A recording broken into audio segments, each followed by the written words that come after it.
எங்கள் வாழ்வும் எங்கள் வளமும் மங்காத தமிழன்று சங்கே முழங்கு. அன்பர் பணி செய்ய என்னை ஆளாக்கி விட்டு விட்டால் இன்ப நிலை தானே வந்தெய்தும் பராபரமே. இந்த ரெட்ஃபோர்ட் தளத்தை நிறுவி மிகச்சிறப்பாக கொண்டு செலுத்துகிற இனிய நண்பர்களுக்கும் ஒருங்கிணைப்பாளர் திருமிகு சேவா அவர்களுக்கும் இன்று இணைந்துள்ள எனது பெருமதற்குரிய நண்பர்கள் திரு கதிரவன் ஐயா, திரு மாரிமுத்து ஐயா, திருமிகு சுதா மேடம், திருமிகு சிவசங்கரி மேடம், திருமிகு ஜோதி அவர்கள், திருமிகு மைத்ரி அவர்கள் மற்றும் ஏனைய இனிய நண்பர்கள் உங்கள் ஒவ்வொருவரையும் வணங்கி வாழ்த்து என்னுடைய உரையை தொடங்குகிறேன். சிற்றிலக்கிய இலக்கியங்கள் 96 வகை அப்படின்னு நம்ம தமிழ் இலக்கியங்களில் அதை வகைப்படுத்தியிருக்காங்க. அதில் தூது இலக்கியம் ஒரு மிகச்சிறப்பான இடம் பெறுது. ஏன்னா தூதுங்கிறது ஒருவர் ஒரு செய்தியை இன்னொருவருக்கு ஒரு மீடியம்னு சொல்கிறோம் அல்லது ஒரு வழியாக அனுப்புகிறார். தூதுக்கு நமது திருக்குறள் மிகச்சிறப்பான இலக்கணம் வகுத்திருக்கு. அந்த இலக்கணத்துக்கு இலக்கியமாக திகழ்வன இந்த தூது இலக்கியங்கள். இதில் பல தூதுகள் இருக்கு. இதில் மிகச்சிறப்பான தூதாக கருதுவது தமிழ் விடு தூது. அழகர் கிள்ளை விடு தூது இருக்கு. பல தூது இலக்கியங்கள், ஒரு புகையிலேயே கூட தூது விட்டுருக்காங்க. அந்த காலத்தில் மன்னர்கள் இந்த சிற்றிலக்கியம் படிக்கிற போது விரலி விடு தூது அந்த மாதிரிலாம் வச்சுருக்காங்க. அந்த தூது இலக்கியம் படிக்கிறதுக்கு ரொம்ப ஒரு இனிமை, ஒரு கருத்தை வலுவாக சொல்லலாம். ஒருவரை புகழ்ந்து சொல்வது நேரடியாக புகழ்ந்து சொல்ல முடியாது. ஆனால் இந்த ஒரு பாடல் மூலமோ எழுத்து மூலமோ அவனுடைய பெருமையெல்லாம் இந்த தூதுவண்டம் சொல்கிறோம்ல, அப்ப சொல்ற போது அந்த பெருமை பூரா சொல்லலாம். இதுல 3 பேருடைய பெருமை வருகிறது. தூது செல்கிறவருடைய பெருமை, தூதை பெறுகிறவனுடைய பெருமை, தூது விடுபவனுடைய பெருமை. அப்ப இங்கே எல்லாமே தமிழா இருக்குங்கிறாங்க. ஒருவன் தான், அவன் சோமசுந்தர கடவுள். அவனிடம் ஒரு தலைவி தூது விடுறா. எதை தூது விடுறா? தூதுக்கு எதையெல்லாம் விடணும்னு சொல்லி தூது செல்பவர்கள் எவ்வளவோ இருக்கு. சீவக சிந்தாமணியில ஒரு தோழியுடைய முகத்துல ஒப்பனையில எழுதி தூது விடுறான் ஒருத்தான். எத்தனை தூதுகள் இருக்கு இன்னைக்கு! மெயில் விடு தூது இருக்கு, கணினி தூது இருக்கு, இவ்வளவோ தூதுகள் வந்துருச்சு. அன்று வண்டை விட்டிருக்கிறார்கள், கிளியை விட்டிருக்கிறார்கள். மிகச்சிறந்த தூதான நலவெண்பாவில் அன்னம் தூது போகுது. அதற்கு என்ன சொல்றாங்க? அன்பு, அறிவு, ஆராய்ந்த சொல்வன்மை 3 வேணுமா? தூதுரைப்பானுக்கு 3 குணம் சொல்றாரு. அதற்கு அடுத்த குறள்ல உரு சொல்றாரு. அப்ப அந்த அன்பு, எது மேலாம் அன்பு இருக்கணும்? தூது யாருக்காக செல்கிறாளோ அவன் மேல அன்பு இருக்கணும். தூது எங்கே போகுதோ அங்கே அன்பு இருக்கணும். இவன் மேலேயே அன்பு இருக்கணுமா? ஏன்னா இவன் அஞ்சாம சொல்ல வேண்டியது இருக்குமா? இவனுடைய திறமையெல்லாம், அதாவது என்ன சொல்றாரு? தொகுத்தும் சுருக்கியும் தொகச்சொல்லி தூவாத நீக்கி நகச்சொல்லி நன்மை பயப்பதாம் தூது. தூதுக்கு இலக்கணம் என்ன சொல்றாரு? அங்கே நன்மை விளைய வேண்டும். என்ன நன்மை? அது செல்கிற செய்தி அவனுக்கு சரியான முறையில சேரணும். சில செய்திகள்ல சொல்ல தெரியாம சொல்லி ஒரு பெரிய யுத்தம் வந்ததாகவே நம்ம படிக்கிறோம். செய்தி அந்த ரஷ்யாவிலிருந்து வந்த செய்தி பெறப்பட்டது அல்லது ஜப்பானுக்கு போன செய்தி பெறப்பட்டதை அந்த இன்டர்பிரேஷன் இருக்குல்ல, அப்ப அந்த தூது சரியான மொழியில போய் சேரல. அப்ப அந்த தூது அந்த தொகைச்சொல்லி, அதாவது சுருக்கியும் விரித்தும் சொல்ல வருமா, தூவாத நீக்கி ஒவ்வாத நீக்கோடுமா, நகைச்சொல்லி நன்மை பயப்பதாம் தூதுனர். அப்ப இந்த மாதிரி தூது இலக்கியங்கள் மிகச் சிறப்பாக தொடர்ந்து பாடியிருக்காங்க. அந்த 18, 19ஆம் நூற்றாண்டுல இந்த தூது இலக்கியங்கள் நிறைய வருது. ஜவ்வாது புலவர் ஒருத்தர் புகையிலையை தூது விடுறாரு. புகையிலை விடு தூது இருக்கு. இப்படியெல்லாம் தூது இருக்கு. இதுல பலபட்டடை சொக்கநாத புலவர். ஆனால் நம்ம இப்ப பேச போறத ஊவேசாவுக்கு தான் நம்ம நன்றி சொல்லணும். அவர் தான் இதை தேடி எடுத்து பதிப்பித்திருக்கிறாரு. ஆனால் அதனுடைய ஆசிரியர் யாருன்னு தெரியல. இப்ப பலபட்டடை சொக்கநாதர்னு சொல்றாங்க. அப்புறம் சங்கு புலவர்னு ஒருத்தர் வேற ஒரு இதை தூத எழுதியிருக்காரு. அது நம்ம தேடுனா சில சமயங்கள்ல வேற வேற பேர்களை கொடுத்துருது. இது சிவராஜதானின்னு ஆரம்பிக்கும். இதுல ஒரு தலைவி தூது விடுக்கிறாள். யார்கிட்ட? சோமசுந்தர கடவுள்கிட்ட. அவன் யார்? சங்கம் ஏறி இறையனார்னு அவன் இருந்தவன். அவனுக்கு தமிழ் தலையாய ஒன்றாக பாண்டியன் கை வளர்ந்தவளேன்னு சொல்றாரு. பதிமதிரை பெருவழியில் பாண்டியன் கை வளர்ந்தவளே, மதுரைக்கும் தமிழுக்கும் பெரும் சிறப்பு. அவன் சோமசுந்தர பாண்டியனை சங்கமத்தில் இருந்தான், தலைமை புலவனாக இருந்தான். அப்படியெல்லாம் ஒரு தொன்ம கதைகளெல்லாம் இருக்கு. இதுல நிறைய தொன்மங்களையும் சொல்றார். இவள் தூது இலக்கியத்துல இவளுடைய காதலை சொல்லி ஒரு மாலை பெற்றுவா, செய்தி பெற்றுவா. தூது இலக்கியம் வைணவத்துல ரொம்ப பேசுறாங்க. ஆழ்வார்கள் எல்லாம் பெருமானை ஒருவனைத்தான் புருஷோத்தமன், அதாவது மனிதர்களிலே சிறந்தவன், அவனுக்கிட இந்த ஆன்மாக்கள் எல்லாம் போய் சேரணுங்கிறது ஒரு தொன்மம், அவர்களுடைய நம்பிக்கை. அவர்கள் அப்ப தூது விடுறாங்க. பெருமாளிடம் விட்ட தூது ரொம்ப அதிகமான தூது இலக்கியம் இருக்கு. சரி, நம்ம தமிழ் விடுது தூதுக்கு வரலாம். இந்த தமிழ் விடு தூதுல 4 கருத்து வருது. இந்த தமிழை ஏன் தூது விடுகிறேன்? பலதை விடலாம்ல, ஏன் தமிழை தூது விடுறேன்? தமிழனுடைய பெருமைகள் முழுவதுமே தமிழனுடைய பெருமைகள் தான். தமிழ் புலவர்களுடைய பெருமைகள், தமிழாலே ஆன அருட்செயல்கள் என்னென்ன, அப்படியெல்லாம் இவ என்ன சொல்றா? என்னுடைய மொழி தமிழ், என்னுடைய எழுத்து தமிழ். அப்ப என்னுடைய செய்தியை எதுல சொல்ல முடியும்? யார் சொல்ல முடியும்? தமிழ்தானே சொல்ல முடியும்னு கேட்கிறார்.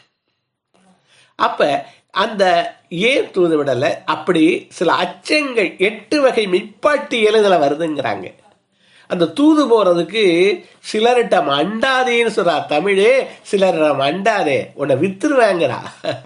அந்த அந்த இதுல தமிழே நீ இந்த இடத்துக்கெல்லாம் போகாத, உன்னை கொஞ்சம் ஒரு 1000 கூட படிக்காம 1000 சொல்வார். ஒரு நூல்ல 1000 கூட படிச்சிருக்க மாட்டானோ, ஆனா அதை பத்தி 1000 சொல்வார். அவங்கிட்ட போகாதேங்கிறார். அன்பில்லாதவங்கிட்ட போகாதே தமிழே, உன் மீது அன்பில்லாதவங்கிட்ட போகாதே, ஒதுங்கி போய் சொல்லிடு இந்த செய்தியை. அப்படியெல்லாம் கருத்துக்கள் வருது. இதுல தமிழ் மொழியின் 266 கண்ணிகள்ங்கிறாங்க. 2 வரி அது கண்ணி, 266 கண்ணி. அப்போ கிட்டத்தட்ட 500 வரிகள், அவ்வளவுதான். தமிழ் மொழியை தூது அனுப்புறா. காதல் துன்பத்தை எல்லாம் குறித்து தூது அனுப்புறா. இங்கே எல்லா விதமான திருக்குறள் அப்படியே வருது. அதாவது உங்களுக்கு காமத்துப்பாலுடைய திருக்குறள் பிரிவு ஆற்றாமை அது முழுக்க சொல்லி வருது. இப்ப தமிழ் மொழியின் பெருமைகள், மற்ற பொருட்களை அனுப்பாமைக்கு காரணம் தூது பொருளிடம் தழுவி கூறுறா. எல்லாத்தையும் தூது பெறும் சோமசுந்தரனை புகழ்கிறாள். தலைவி தன் துன்பத்தை கூறுகிறாள். தூது செய்தியை சென்று சொல்லுன்னு வேண்டுறாள். இப்ப கல்லாதார் சிங்கமென கல்வி கேள்விக்கு உரியவர் எல்லாரும் நீ யாரே. பல புலவர்கள் எல்லாம் சொல்றாங்க. இவ்வளவு புலவர்களும் உன்னிலே இருந்து வந்தவர்கள். யாரு தொடங்கி? முதலிலே உருத்தர சன்மன் தொடங்கி வரிசையா எல்லா புலவர்களையும் சொல்லி தொல்காப்பியனை தொட்டு வள்ளுவனை தொட்டு இவ்வளவு அதிலிருந்து வந்தவங்க. சைவத்திலிருந்து எல்லாரையும் சொல்லி களற்றறிவார், திருவள்ளுவநாயனார், கபிலர், பரணர், நக்கீரர், ஐயடிகள், காடவர்கோன், இவங்களாம் தமிழ் புலவர்கள். இவர்கள் எல்லாம் நீதான் என்ன சொல்ற? கல்லாதார் சிங்கம் என கல்லாதவர்களிடையே சிங்கம் போல இந்த புலவர்கள்லாம் இருந்தாங்க. கல்வி கேள்விக்கு உரியவர், அவர்கள் கற்றவர்கள், கல்வி கேள்வியிலே சிறந்தவர்கள். எல்லாரும் நீயாயிருந்தமையால், நீதான் தமிழே, நீ வேறு இல்லை, புலவன் வேறு இல்லை, இருந்தமையால் சொல்லாரும் என் அடிகளே, அவங்கள சொல்றா, தமிழை என் அடிகளே, என்னுடைய தலைவனே, எனக்கு ஒரு நல்லது செய்ய மாட்டாயான்னு என் அடிகளே. இது உருவகிக்கிறார் தமிழை ஒரு ஒரு ஒன்றாக உருவகித்தல். என் அடிகளே உனை கண்டு ஏத்தின் இடர்தீரும், உன்னை கண்டு உன்னை ஏத்தின் எனக்கு இடர்தீரும். தமிழை யாரெல்லாம் கண்டு அதை அன்போடு அதோட ஒன்றி இருக்கிறோமோ நம்ம துயர் தீரும். ஏன்னா தமிழுக்கு அமிழ்தென்று பேர். நாங்க அமிழ்து சாவா மருந்துங்கிறது சொன்னோம். சொல்றாரு, மருந்துக்கு 2 சொல்றாரு நம்ம வள்ளுவம். என்னவா, வான் நின்று வழங்கி வருதலால், வான்ல இருந்து வழங்கி வருதலால், வான் நின்று உலகம் வழங்கி வருதலால் தான் அமிழ்தம் என்று உணரப்பாற்று இந்த மழை அமுதம். ஏன்னா அது துப்பாருக்கு துப்பாய, அது சாப்பிட்றவனுக்கு சாப்பாடாக இருக்கு, தண்ணி இல்லாமல் இருக்க முடியாது. சாப்பாட்டை உருவாக்குது, நெல்லை உருவாக்குது. அந்த மழை அமிழ்தம்ங்கிறாரு. அது நம்மை வளர்க்கிறது, உயிரை வளர்க்கிறது, உடலை வளர்க்கிறது. இன்னொன்று உணர்வுக்கு சொல்றாரு, உருதரும் உயிர் தழிப்பத்தீண்டலால் பேதைக்கு அமிழ்தின் என்றன தோய். என்னுடைய காதலிக்கு, என்னுடைய மனைவிக்கு தோள்கள் அமிழ்தமா. ஏன்னா தொடுகிற போதெல்லாம் உயிர் தளிர்க்குதான், உணர்வு தளிர்க்குதான், அதனால அமிழ்தம். இங்கே தமிழுக்கு அமுதென்று பேர்னு பாரதிதாசன் பாடுறாரு. இங்கே தமிழே இருந்தமிழே உன்னால் இருந்தேன், விருந்து அமிழ்தம் பெரிதினும் வேண்டேன். இந்த அமிழ்தை விட சிறந்ததுங்கிறார் இவர். நிறைய நம்ம எப்பவெல்லாம் அதுகிட்ட போறோமோ நமக்கு இடர்தீரும். இப்ப டென்ஷன், கவலை அதெல்லாம் சொல்றாங்களே, நான் எப்பொழுதெல்லாம் தமிழ் படிக்கிறேனோ தெள்ளுற்ற தமிழ் அமிழ்தின் சுவை கண்டார், இங்கு அமரர் சிறப்பு கண்டார்னு பாரதி சொல்றான். இவர் தெள்ளுற்ற தமிழ் அமுதின் என்ன காணணும், சுவை காணணும் முக்கியமா. இப்ப நீங்க எல்லாம் எனக்கு இணைந்திருக்கிறது ரொம்ப மகிழ்ச்சி. அந்த சுவை கண்டா யாருடைய சுவை, அமிழ்தின் சுவையாது பாரதி சொல்றான். இப்ப கல்லாதார் சிங்கமென கல்வி கேள்விக்கு உரியவர் யாரு, எல்லாரும் கபிலர், பரணர், நக்கீரர், திருவள்ளுவர், அப்புறம் எல்லா சங்க சமய புலவர்கள் எல்லாரும் நீயாக இருப்பதாலே சொல்லாரும் என் அடிகளே உன்னை கண்டு ஏத்தின் இடர்தீரும் என்று பொன் அடிகளே, உன்னுடைய அடிகள் பொன்னடிகள், அதை புகழலாய் போற்றுகின்றேன்னு முதல்ல ஆரம்பிக்கிறார். இப்ப அத கண்ணி 15 16 வரைக்கும் அந்த மாதிரி எல்லாம் சொல்லி, அப்ப எல்லாரும் அப்புறம் தமிழ் எழுத்துக்களுடைய பிறப்பு முறையை தமிழின் பெருமையை சொல்லி ஒருத்தங்கிட்ட வேண்டோம்னா என்ன பண்ணணும், கடவுளையே புகழ்ந்துறாங்க, திருப்புகழ் பாடுறோம், புகழ்ந்து பாடித்தான் நம்ம வேண்டி நம்மளுடைய கோரிக்கையை இங்க வைக்கிறார். என்னெல்லாம் சொல்றாரு, தமிழ் எழுத்துக்களின் பிறப்பு எப்படியெல்லாம் பிறக்கிறாய் நீ, எங்கே தொண்டையில் பிறப்பது, மூக்கு வழியாக பிறப்பது, அதெல்லாம் சொல்ற. அதெல்லாம் கொஞ்சம் ஆழமாக இலக்கணம் அது. அப்புறம் 12 பருவங்கள் இருக்கா அவளுக்கு. சொற்கள் 4 வகை சொற்கள், பாக்கள் இருக்கா, கலிப்பா, வெண்பா, அந்த மாதிரி இருத்தப்பா. அணிகள் 35 அணிகள் இருக்கு உனக்கு. எல்லாருக்கும் இன்னைக்கு தங்க விலை விற்கிறதுக்கு என்ன, அவள் அணிந்திருக்கிற அணிகள் 35 அணிகள் இருக்கா. ஓமயனி இந்த மாதிரி எல்லாம் சொல்றாங்கல்ல, 35 அணிகள். அந்த 5 வகை இசைக்கருவிகளை கொண்டு 103 பண்ணு இருக்குங்கிறாரு. தமிழிலே உள்ள பண்கள் இன்றைக்கு கர்நாடக இசைங்கிறான், இங்கே இருந்து அங்கே போய் அங்கே இருந்து இங்கே வருது. இந்த பண்கள் பண்ணோடு பாடினானடா கேட்டு கிருகிருத்து போனேனடாங்கினார்.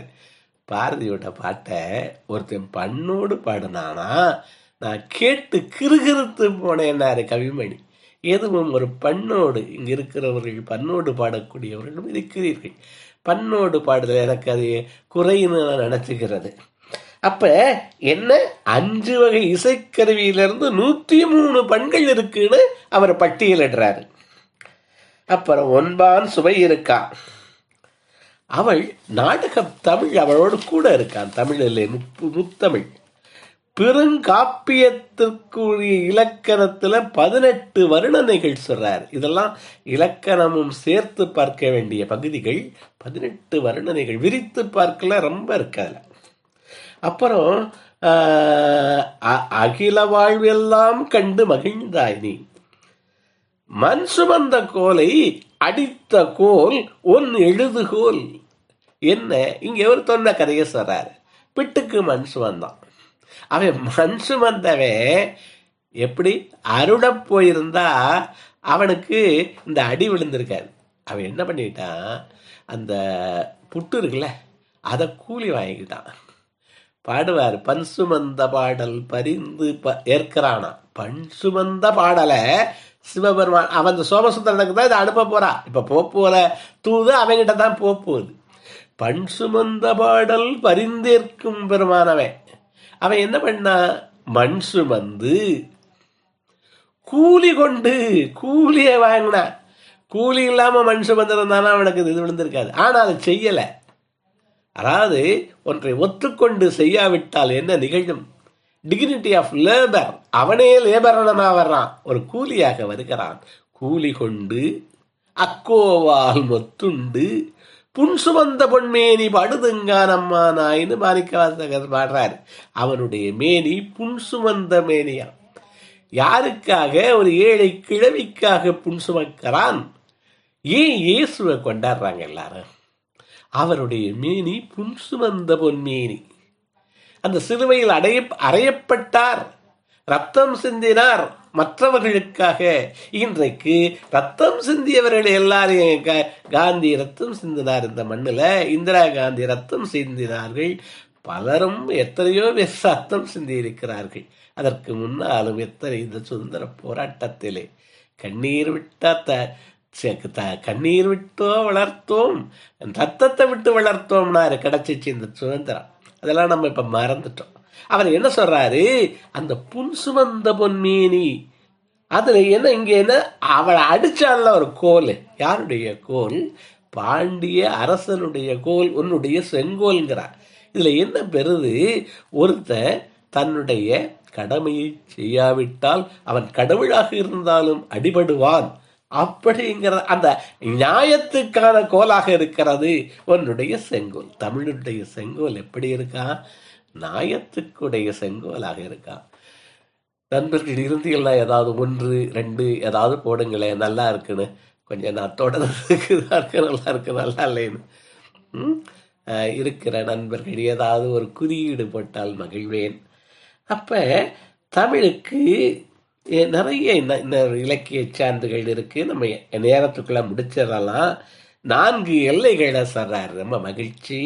4 எல்லைகள் சொல்றாரு. வடவேங்கடம் கடல்கள். நன்றி. அப்ப அது அந்த 4 எல்லைகளை சொல்றாரு. தமிழகத்தினுடைய 4 எல்லைகள் சொல்ல அணி.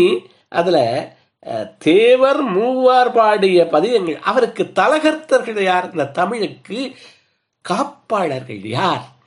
தேவர் மூவர் பாடிய பதிகங்கள், 10 பாட்டு பெருந்தொகை, கோவைகள் 14 கணக்கு நூல்கள், கலிங்கத்து பரணியன ஆகியவை உன்னுடைய மெய்க்காப்பாளர்கள்.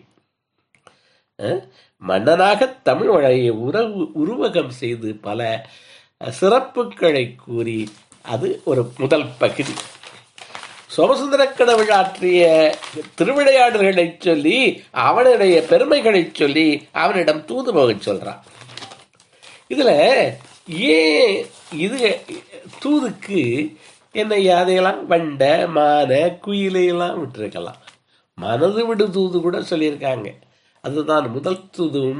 உமாபதி சிவாச்சாரியார் எழுதிய நெஞ்சு விடு தூது, நெஞ்சை தூதாக விட்டுருக்காரு.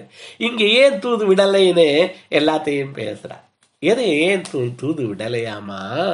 கேளுங்களேன், இது ரொம்ப அழகான பகுதி. அதாவது, ஒன் கமலத்து அன்னம் தனி விடுப்பேன். ஒன் கமலத்து, முதல்ல தூதுனா அன்னம் தானே ஞாபகம் வருது. கமலத்திலே இருக்கிற அன்னம் தனை தூது விடுவேன். அன்னம்தான் அங்கு அவரை இன்னம்தான் கண்டு அறியாதே. இன்னும் தான் கண்டு அறியாதே. அந்த அண்ணன் அவன் அடிமுடி காணாதவனா நின்றான். அது முடிய காண போச்சு, காணலை, அவனை காணலை. இது போய் இப்படி எப்படி பார்க்க அப்படின்னு கேட்குறான். ஒவ்வொரு தொன்மக் கதையையும் இதில் ஒவ்வொரு கண்ணியிலையும் வச்சு வச்சு படுறாரு. ஒன் கமலத்து அன்னம் தனை விடுப்பேன். அன்னம்தான் அவரை இன்னும் தான், இப்பவும் தேடிக்கிட்டு இருக்கான், இன்னும் தான் கண்டு அறியாது என்பரே. மன்னந்தாய் அப்பால் ஓர் வண்டை அனுப்பின். ஒரு வண்டை அனுப்புவேன். அந்த வண்டை போச்சுன்னா என்னவா? ஒரு வண்டை அனுப்பின். அந்த வண்டு என்ன பண்ண? அவர் காமம் செப்பாதே என்றால் திகைக்குமே. இந்த காமம் செப்பாதே அப்படின்னு திருவிளையாடல வருதுல்ல, வந்துட்ட என்ன சொல்றாரு? கொங்குதீர் வாழ்க்கை அஞ்சரை தும்பி பாடுற போது நீ விரும்பினதெல்லாம் சொல்லாதேன்னு அவர் சொல்றாரு. காமம் செப்பாது, அப்படி செப்பாதேன்னு சொல்லிட்டா அது என்ன பண்ணுமா? திகைச்சு போயிருமா. அதுல எப்படி நான் தூது விடுவேன்? நீ உங்களோட கண்டதை எதையாவது சொல்லாத அப்படின்னு சொல்லிட்டாருன்னா அது விட மாட்டானா? தப்ப மானை போய் தூது சொன்னா மான தூது விடுவேன். அவர் என்னடானா புலித்தோல் ஆட போத்தீரை வச்சு கட்டியிருக்காரு. அதை பார்த்து அது பயந்தன. அது எங்க சொல்ல போகுது? மானை தூது போய் தூது சொல்லி வா என்பேன். அது பரமர்பால் சாராதே. அப்ப சொல்லுங்க. பரமர்பால் சாராதே ஏனே கோகிலத்தை துடுது எடுப்பேன், குயில அனுப்புவேன். ஆனா அவரு வல்லூர் அந்த கரிச்சாங்குஞ்சி அப்படின்னு ஒண்ணுக்கு அருள் செஞ்சிருக்காரு. அவர்கிட்ட கரிச்சாங்கி குஞ்சு இருக்கு. அது இந்த குயில் காக்கை இனத்தை சேர்ந்தது. அது அந்த வல்லூருக்கு பயப்படும். அதனால இந்த குயில் வழி சொல்லாது. கோகிலத்தை தான் விடுப்பேன், கோகிலமும் காக்கை இனம் ஆகிய வலியனுக்கு அஞ்சுமே. ஆகையால் இந்த மனத்தை தூதாய் ஏகு என்பேன். மனமே நீ தூதா போன்னு சொல்லுவேன். ஆனா அவரு மனத்தை கடந்தவர், அதீதர். அவன் யார்? சொற்கழிவு பாதமலர்னாங்க. அவன் சொல் முடிவு அவனை பார்க்க முடியாது அப்படிங்கிறாங்க. சொல் முடிவே அவனுடைய முடிவு. அதனால மனது அதீதர், மனதிற்கு அப்பால் பட்டவன். அதனால இந்த மனது போய் சொல்ல முடியாதான். என்ன? இந்த மனதை தூதாய் ஏக என்பேன். இம்மனமும் அந்த மனோ அதிதர்பால் அண்டாதே. அதனால அதெல்லாம் போச்சிட முடியாது. அதனாலே தமிழே ஒன்றை நான் போச்சுறேன் அப்படிங்கிறா. அப்ப என்னென்ன எதனால? பெண்களுக்கெல்லாம் வாழ வழி கொடுக்கிறவளே எனக்கு கொடு. என்னவா? பெண்களெல்லாம் வாழ பிறந்தமையால் என் மனதில் புண்களெல்லாம் ஆற புரிகண்டாய். இந்த புண்ணெல்லாம் நீ தான் ஆத்தணும் அப்படிங்கிற. அப்ப அந்த என்னென்னலாம் நீ பண்ணுன? சம்பந்தருக்கு ஆற்று வெள்ளத்துல என்ன பண்ண? தோழியாக இருந்தாய், எனக்கு இருக்க மாட்டாயா? என்னென்ன நல்லா இருக்கு அந்த பகுதி. அவளுக்கு பன்னறிய 19,291 தொடைகளாய். அவட்ட 19,201 செய்யுள் தொடைகள் இருக்கான். தொடைகள்னா மாலைன்னு சொல்றோம், தொடை செய்யுள்னு சொல்றோம். 19,000 மாலை இருக்கே. ஒரு மாலைய உங்கள்கிட்ட தான் இருக்கு. எனக்கு வேண்டியது சோமசுந்தரனுடைய ஒரு மாலை. அதை வாங்கி வர மாட்டாயா? அவளுடைய வேதனைகளை சொல்றா பாருங்க, என்ன அழகா இருக்கு. சம்பந்தருக்கு ஆற்று வெள்ளத்தை கடக்க உதவினாய், எனக்கு இந்த காம கடலிலே துடிக்கிறேன். பிரிவு தொடரில் அவனோட சேர வேண்டும் என்று பெருவிருப்பத்திலே துடிக்கிறேனே, எனக்கு கடக்க உதவ மாட்டாயா? இந்த சைனர்களை எல்லாம் சமணர்களை எல்லாம் கழுவேற்றினார்கள். இப்ப மன்மதனை கழுவேற்று என்னை வருத்தினானே மன்மதன். இது பூரா எங்கே வருது? திருக்குறள்லேயே வருது. அவளுடைய காம நோயை சொல்லி, பிரிவை சொல்லி, அவள் நெஞ்சை சொல்லி, கண்ணை சொல்லி, காலை சொல்லி சொல்கிறது மாதிரி இதிலே ஒவ்வொரு தொன்மக்கதையும் கொண்டாடுறாரு. மன்மதனக்கல் வேற்ற மாட்டாயா என் மனசுல இருக்கத. அப்புறம் பாண்டியனின் வெப்பு நோயை நீ தீர்த்த. பாண்டியனின் வெப்பு நோயை தீர்த்த யார்? இதுல ஞானசம்பந்தர். இதுல என்னுடைய இந்த வெப்பு நோயாக இது என்னை படுத்துதே, அவனோடு சேர வேண்டும் என்கிற எண்ணம் என்னை படுத்துகிறதே, என்னுடைய வெப்பத்தை நீக்க மாட்டாயா? சமணரிட்ட நெஞ்சை அமுதாக்கினாய், என் உணவு விஷமாக இருக்கிறதே, சமணரிட்ட உணவை அமுதாக்கின, எனக்கு இந்த பாலும் கசந்தது படுக்கை நொந்ததடி, இந்த விஷத்தை போக்க மாட்டாயா, அமுதாக்க மாட்டாயா? தீயிலிருந்த போதும் வேகாது இருந்தாய்.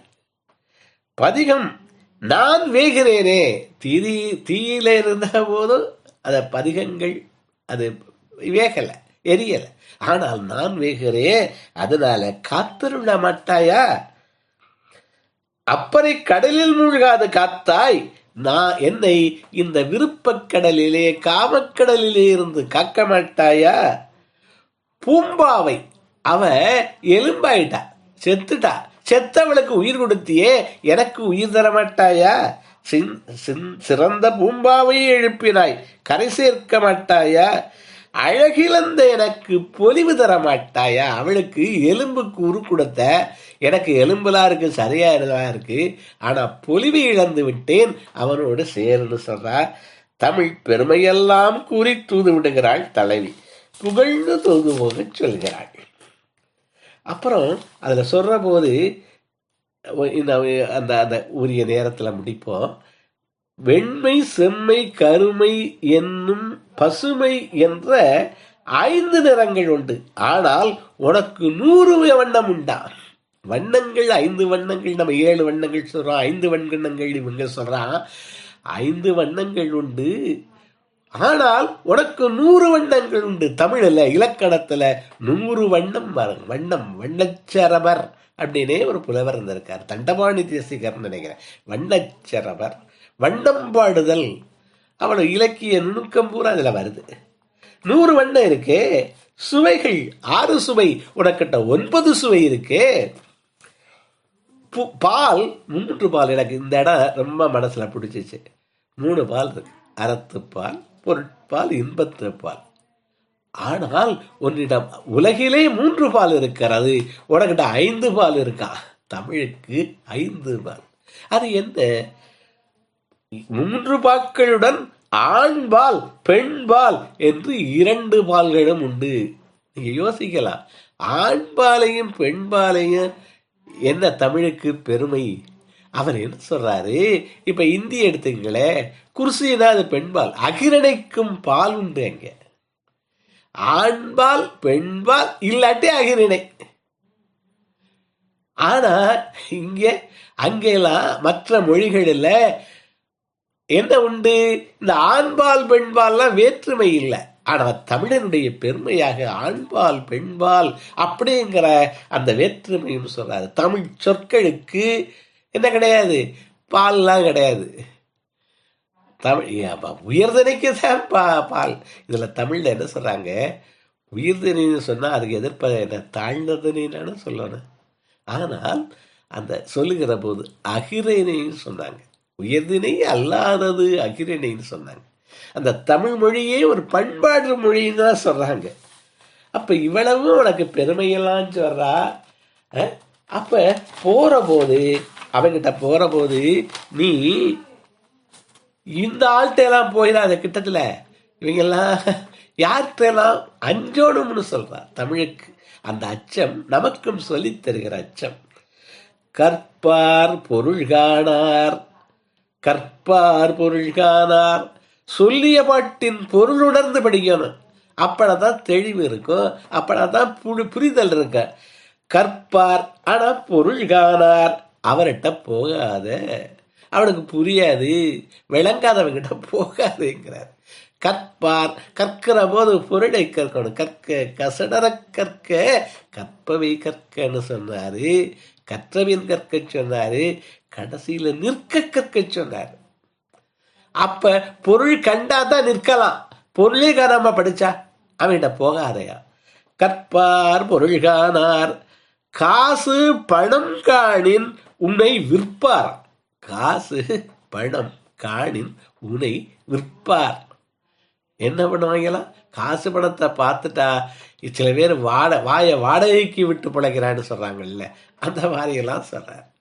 அவர்கள் என்ன பண்ணுவாரு? காசு பணம் காணின் உனை விற்பார். வித்துரு கூட செய்யறான், ஆபாசமாக எழுதுறான்.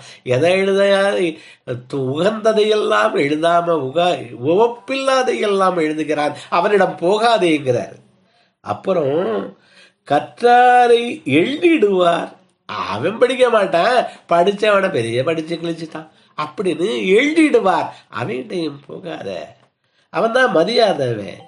சொல் பொருள் கேட்டு இன்புறார். என்ன பண்ணணுமா? சொல் பொருள் கேட்டு இன்புறார். அந்த மகிழ்ச்சி வேணுமா? சொல்லையும் பொருளையும், அந்த சொல்லோடு பிறந்த பொருள், அதை கேட்கிற போது மகிழ்ச்சி வரணுமா? அப்படி இல்லாதவங்கிட்ட அன்பில்லாதவங்கிறான். அது மொழியில் அன்பில்லாதவன், சொல்லுகிறவர் மீது அன்பில்லாதவன், சொல்லுகிற பொருளில் அன்பில்லாதவன். சொல் பொருள் கேட்டு இன்புறார். தாம் இன்புறுவது உலகின்புறக் கண்டுனார். இன்புறார் அவங்கிட்ட நாய் போல சொல்லிடுவார். சில பேர் நாய் மாதிரி குறைப்பானா, நாய் போல் சொல்லிடுவார். ஆமா பெருசா அப்படின்னு நாய் போல் சலிச்சுக்குவானா. தம் அருகே சாராதே, இவங்கெல்லாம் பக்கத்துலாம் போகாதே. யாரு?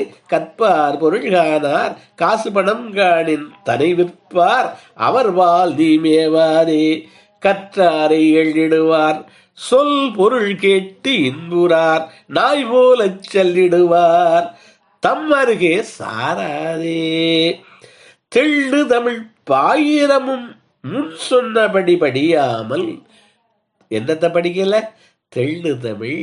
இந்த அங்கே பாரதிக்கு இதை பயன்படுத்தலாம். தெள்ளுற்ற தமிழ்னு படிக்கிறான். தெள்ளு தமிழ் பாயிரமும், பாயிரம் கூட படிக்கல, ஆனா முன் சொன்னபடி படியாமல் குளறி ஆயிரமும் சொல்வார். ஆயிரமும் சொல்வார். பல்லார் முனிய எல்லாரும் சொல்றவன் பதர்னாரு, மக்கள் பதர்னாரு திருக்குறள்ல. அதாவது சில சொல்ல தேற்றாதவர் பல சொல்ல காமுறுவர்னு சொன்னாரு. அவனுக்கு சில வார்த்தைகள் சொல்ல வல்ல, அவன் எத்தனை சுத்தி சுத்தி வர்றான். அதான் இவர் என்ன சொல்றாரு? பாயிரமும் முன் சொன்னபடி படியாமல் குளறி ஆயிரமும் சொல்வார், அவர்பால் அண்டாதே. இவ்வளவு சொல்றார். கல்லார்பால் ஏகாதே, படிக்காதவங்கிட்ட போகாதே. அன்பிலார் இந்திரன் போல் வாழ்ந்தாலும் போகாதே, அங்கே புசியாதே. உண்மையிலே அன்பில்லாதவர்கள், தமிழ் மீது பற்றில்லாதவர்கள், அவர்கள் இந்திரன் போல் வாழ்ந்தாலும் அவர்கள் பக்கத்துல போகாதே, புசியாதே. உன்னை சேர்ந்திருந்தும் உன்னை மதியாதவர் பல பேர் தமிழோடு இருக்கிறார்கள். ஆனா அவர்கள் எல்லாம் வயிற்றை தமிழுக்கும் புத்தியை எங்கே வச்சிருக்காரு? ஏதோ ஒரு மொழிக்கும்.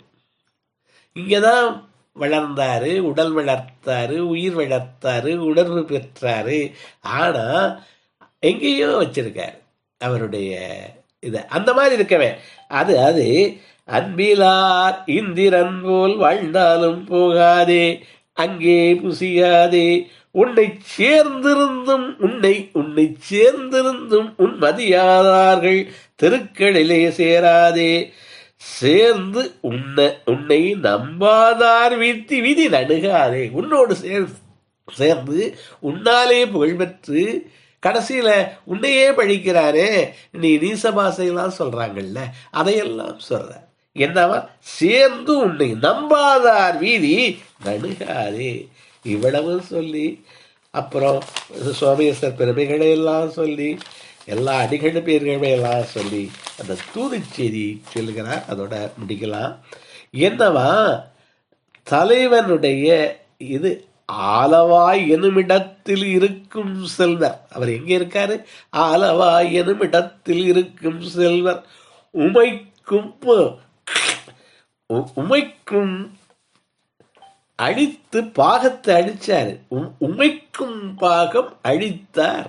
எப்படி இருந்தாரு? ஆலவாய் எனுமிடத்தில் இருக்கும் செல்வர் உமைக்கும் பாகம் அழித்து மகிழ்ந்தார். பெண்ணுக்கு சரி பாகம் கொடுத்தவன் அவன். இந்த பெண்ணை அவன் மதிக்க மாட்டானான்னு கேட்கிறான். பாக சரிபாகம் கொடுத்தவர். உமை உடம்போடு உயிரிடை என்ன எம்மிடை மடந்தையோடு எம்மிடை நட்புன்னு சொன்னது மாதிரி ஆலவாய் எனும் இடத்தில் இருக்கும் செல்வர் உமைக்கு பாகம் அழித்து மகிழ்ந்தார். இந்திரன் தேவர் வணங்கும் கடம்ப வனவாசி. அவன் கடம்ப வனவாசி. 8 மத யானைகள் தாங்கும் கோயில் உரைபவன். 8 மத யானை. அங்கே கோயில் நீங்க பார்த்தீங்களா தெரியும். யானை 8 யானைகள் இருக்கு. 8 மத யானைகள். அவருடைய பெருமைகள் தான் சரியா சொல்றாரு. பெரிய புராண அடியார்களை எல்லாம் வரிசையா சொல்றார். பூசலாரடிகள் மனமே கோயிலாக பூசை செய்தவனை சொல்லுகிறார். திருக்குறிப்பு தொண்டரை சொல்றாரு. பரிவட்டம் அழிந்தது. அப்புறம் கண்ணப்பர் உண்டு மகிழ்ந்த எச்சில் நீராடினாரா அவர். கண்ணப்பர் பக்தன் உண்டு மகிழ்ந்த எச்சில் நீரார். மூர்த்தி நாயனாருடைய கைய சந்தனமா பூசிக்கிட்டாராம். அப்படி சிறு தொண்டர் பிள்ளைக்கறி அழித்தார். இதெல்லாம் அவர் தொன்மக் கதைகள் முழுவதும் சொல்லி அவர்களுக்கெல்லாம் அருள் செய்தார். எனக்கு அருள் செய்ய மாட்டாரா அப்படின்னு கேட்கிறார். அதாவது தமிழுடைய பெருமைகளுக்கெல்லாம் அவர் என்னென்ன பண்ணார் சொன்னார். நமது முடியரசனார் சொல்லுவாரு, அரவணி இறைவன். அரவுனா பாம்பு, பாம்பை அணிந்த இறைவன் அரவணி இறைவன். இரவிடை பறவை பால் ஏவியது எம்மொழி. இவன் போனாரே எந்த மொழி ஏவிச்சவன? திருவாரூர் வீதிகளிலே நடந்ததாக தொன்மம். சுந்தரருடைய காதலை பறவையிட்டு சொல்ல போறதுக்காக அரவணி இறைவனை எங்கே பறவைபால் ஏவியது இரவு இடை பறவைபால் ஏவியது என்ன மொழி? அந்த பூம்பாவை கொண்டாந்தது எந்த மொழி? உயிர் கொடுத்தது எந்த மொழி? மயிலாப்பூர்ல அவினாசியில முதலை உண்ட பாலனை எடுத்தது யாரு? எல்லாம் அவன். எல்லாம் அந்த தமிழ் மொழியாலே உன்னாலே விளைந்தது. அதனால நீ போய் அங்க சொல்லு, இறைவனிடம் கொண்ட இல்லையில்லாத அன்பின் காரணங்கள். இவர்கள் எல்லாம் இல்லையில்லாத அன்பு கொண்டார்கள், நானும் கொண்டு வச்சிருக்கேன், அதை போய் சொல்லு. மதுரையினுடைய அழகு, கோயிலுடைய நடைமுறைகள், முன்வர் கவி எல்லாத்தையும் அதில் பாடுறாங்க. சும்மா 566 தான், எளிதாக படிக்கலாம். அதில் இருக்க சொல்லும் பொருளும். அப்போ இந்த வேண்டுகோள் என்ன? அந்த வேண்டுகோளை சொல்லி சரியாக 40 நிமிடத்தில் முடிக்கிறேன். என்னவா? அந்திர லோகத்தின் மேலான அந்த லோகத்தின் மேலான திரு ஆலவாய் சுந்தர மீனவன். சோமசுந்தரத்தை என்ன வழிக்கிறார்? சுந்தர மீனவன் நின் சொல்படியே வந்து துறவாதே சேர்ந்து சுக ஆனந்தம் நல்க மறவாதே தூது சொல்லி வா. மறவாதே தூது சொல்லி வா. எதுக்காக? அந்த சுந்தரன் என்னை வந்து சேர்வதற்கு. அவன் எவ்வளவோ மாலைகள் அணிந்தவன், அதுல ஒரு தொடை வாங்கி வா. உங்ககிட்ட 19,421 தொடைகள் இருக்கு. அவங்கிட்ட நான் கேட்கறது சோமசுந்தரன் அணிந்த ஒரு மாலை. அந்த மாலையை பீதக ஆடைன்னு ஆண்டாள் பாடுவா. அதை வாங்கிட்டு வா, ஒரு மாலை வாங்கி வா அப்படின்னு இவனை தூது விடுறா. இதுல நம்ம பார்க்கிறது இந்த தமிழினுடைய பெரு. நீயே தமிழாக இருப்பதால், இந்த மொழிகளிலே சிங்கம் போல இருப்பதால், உலகத்து மொழிகளுக்கெல்லாம் தலைமை தாங்குவதால், உன்னை கணிக்கண்ணன் பெருமாள் பின்னே நீ சென்றவன். அதாவது என்ன பண்ணானா, எவ்வளவு எல்லாருக்கும் தெரிந்த கதை. ஆழ்வார் போயிட்டாரு. அந்த அடியவர் போயிட்டாரு, அவர் பின்னாடி பெருமாளே போயிட்டான். அவனை அந்த தமிழ் திருப்பி கொண்டாருது. வேண்ட தமிழும் வருது, பெருமாளும் பின்னாடி வர்றான். சொன்ன வண்ணம் கெட்ட பெருமாள்னு சொல்றாங்க. அப்ப அந்த மாதிரி இவ்வளவும் இழைத்தது தமிழ், இவ்வளவு பெருமையுடையது தமிழ். எனக்கு நான் பலத தூதுக்கு பார்த்தேன், அதெல்லாம் ஒன்றும் சரியா வரல. நீ தான் சிறந்தவள், நீ போய், ஏன்னா நீ உன்னைத்தான் அவனுக்கு பிடிக்கும், அவன்கிட்ட என்னுடைய நிலையை சொல்லி என்னுடைய தனிமை துயரை சொல்லி அவனுக்கிட்ட தூது சொல்லி வா என்ன. அதாவது சுந்தர மீனவன் நின் சொல்படியே வந்து, தூதுக்குள்ள என்ன இலக்கண நினைச்சது நடக்கணும். அந்த தூதனுடைய இலக்கணம் எப்ப தூது முழுமையடையுது, அது நடந்தா தான் முழுமையடையும். அதைத்தான் இங்க சொல்றாரு, சுந்தர மீனவன் நின் சொல்படியே வந்து, நீ சொன்ன தூதுபடியே வந்து துறவாதே சேர்ந்து சுக ஆனந்தம் நல்க மறவாதே தூது சொல்லி வா. அப்படி என்று இந்த தமிழ் விட தூது முடியுது. இதை இவ்வளவு நேரம் அன்போடு கேட்ட இனிய நண்பர் திருமிகு கதிரவன் அவர்களுக்கும் திருமிகு சிவசங்கரி அவர்களுக்கும் மற்ற ஏனைய நண்பர்கள் ஒவ்வொருவருக்கும் என் அன்பான நன்றியை தெரிவித்து, திருமிகு சேவா அவர்களுக்கும் நன்றி தெரிவித்து விடைபெறுகிறேன். நன்றி, வணக்கம். மகிழ்ச்சி மகிழ்ச்சி. மிக அருமையான உரை ஐயா, மிக அருமையாக இருந்தது, சிறப்பாக இருந்தது. என்ன சொல்றது, தமிழில எங்களை அமிழ்த்தி ஒரு இன்ப கடலில் ஆழ்த்தினீர்கள் தான் சொல்லணும். இவ்வளவு சிறப்பான ஒரு இலக்கியத்தை என் கண்ணில் படாம இருந்தது எவ்வளவு துர்பாகியம் அப்படிங்கறத நான் உணர்ந்துகிட்டேன். தூது அப்படிங்கறதனுடைய இலக்கணம், தூது எப்படி இருக்கணும், யார் தூதனா போகணும் அப்படின்னு சொன்னீங்க. ரொம்ப சிறப்பா இருந்தது. அந்த வண்டுவை ஏன் விடல, வண்டை ஏன் விடல, அன்னத்தை ஏன் விடல, தூதா விடல அப்படின்னு ஒரு ஏன் பல தூது விடலன்ற காரணத்தெல்லாம் சொன்னீங்க இல்லையா. வண்டை ஏன் விடல, மானை ஏன் விடல, அன்னத்தை ஏன் விடல, அன்னத்தை விடலங்கிறதெல்லாம் அந்த பொருள் புதிந்த ஒரு இதா இருக்கு இல்லையா. சிவபெருமான தேடிட்டு போவோம், அடிமுடி தேடிட்டு போவாங்க இல்லையா, ஆமையும் தேடிட்டு போறது, அதெல்லாம் சொல்லும்போது ரொம்ப அருமையா இருந்ததுங்க. அதே மாதிரி தமிழுக்கு அந்த அணிகள் சொன்னீங்க, 35 அணிகள் இருக்குன்ட்டு, 100 வண்ணம் இருக்குதுன்ட்டு, 19,000 தொடைகள், கேட்கவே மலைப்பா இருக்கு. இப்படி ஒரு தகவல் களஞ்சியமா இருந்தது. இந்த செய்திகள் எல்லாம் இவ்வளவு தகவல் களஞ்சியமா இருந்தது. ஏன் தமிழை தூது விட்டாங்கிறதுக்கான காரணம், அதே மாதிரி அந்த மண் சுமந்தா புண் சுமந்தாங்கிறது அதாவது சில எனக்கு அந்த அனுபவம் உண்டுங்க. சில வார்த்தைகளை சிக்கிக்கிடுவோம்னு சொல்லுவோம், அந்த இடத்துல நின்றுடுவேன் நான். அதுக்கப்புறம் கேட்க முடியல என்னால கொஞ்ச நேரம், ஏன்னா அந்த மண் சுமந்த புண் சுமத்தல ரொம்ப அருமையா இருந்தது ஐயா. மிக்க மகிழ்ச்சி. உங்களுக்கு என்னுடைய மிக்க நன்றியை தெரிவித்துக் கொள்கிறேன். சிறப்பா இருந்தது. இந்த வாய்ப்பு தந்தமைக்கு நன்றி. இந்த நூல் சாப்பிட்ட இதுல கூட கிடைக்கும்னு நினைக்கிறேன். கிடைக்குது. ஆனா முழுமையா இல்லை, இருந்தாலும் கிடைக்குது. ஒரு பாடப்பகுதி வச்சிருக்காங்க, அதைத்தான் நிறைய நெட்ல போட்டிருக்காங்களே ஒழிய ப்ராஜெக்ட் மதுரையில இருக்கு. நான் பார்த்தேன். ரொம்ப மகிழ்ச்சி. நன்றி. ரொம்ப சிறப்பு. என்னுடைய பின்னூட்டம் எனக்கு கிடைச்ச விருது. மகிழ்ச்சி, சிறப்பா இருக்கு. ரொம்ப நன்றி. அதாவது இந்த வார்த்தை நான் வெறும் நாவால சொல்ல, மனசுல இருந்து வருது. நன்றி, மகிழ்ச்சி. நன்றி. அதனுடைய சிவசங்கரி மேடம். அனைவருக்கும் மாலை வணக்கம். சரி, அருமையா நல்லா தமிழோட பெருமையா அழகா எடுத்து சொன்னீங்க. நாங்கெல்லாம் பிற இது மாநிலத்தில் இருக்கிறதுனால, பிற மொழிய பேசுறதுனால தமிழோட இது அவ்வளவா நாங்க இன்னும் உள்ள போகல. ஸ்கூல் படிக்கிறப்ப தமிழ் நான் கேட்டு இப்ப நீங்க சொன்னது நல்லா இருந்துச்சு கேட்கறதுக்கு. சிலப்பதிகாரம், திருவம்மானை, மாணிக்கவாசகர் பாடுறது, பாரதியார், பாரதிதாசன் எல்லாத்தையுமே டச் பண்ணி நல்லா சொன்னீங்க. தமிழ் விடு தூதுல தமிழையே தூதா அனுப்பிச்சு அந்த தூது நிறைவேறணும் அப்படின்னு சொன்னது ரொம்ப அருமையா இருந்துச்சு. சிரிச்ச முகத்தோட அழகான தெளிவான தமிழ்ல அருமையா பல சொற்பொழிவை கொடுத்தீங்க. ரொம்ப நன்றி ஐயா. உங்களை பார்த்தோன்னே தமிழ் இன்னும் ஆர்வம் வருது, கேட்கணும், நம்மளும் தமிழ்லயே நல்லா சொற்பொழிவு ஆட்டணும்னு. பட் அதுதான் பிற மொழியில் பேசுறதுனால அந்த இது வரல. பட் அருமையா இருந்துச்சு இன்னைக்கு செஷன். எல்லாருமே மிஸ் பண்ணிட்டாங்கன்னு தான் சொல்லணும். நான் சும்மா எதர்ச்சியா தான் ஜாயின் பண்ணேன். செஷன் ரொம்ப நல்லா இருந்துச்சு ஐயா. வாழ்த்துக்கள் ஐயா. வாழ்ந்து விட மகிழ்ச்சி. நன்றி அம்மா, நெஞ்சார்ந்த நன்றி. கலந்து கொண்டவர்கள் அனைவருக்கு நன்றி.